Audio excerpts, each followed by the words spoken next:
Hindi ko inaasahan na sa dulo ng lugar, sa lugar na napapaligiran ng mga pulo-bundukin, ay ito ang aking matatagpuan.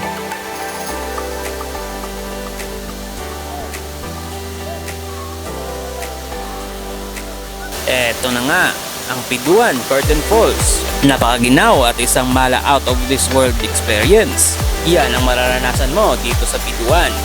Isang talon nga na parang kortina na akala ko'y sa ibang lugar ko lang makikita.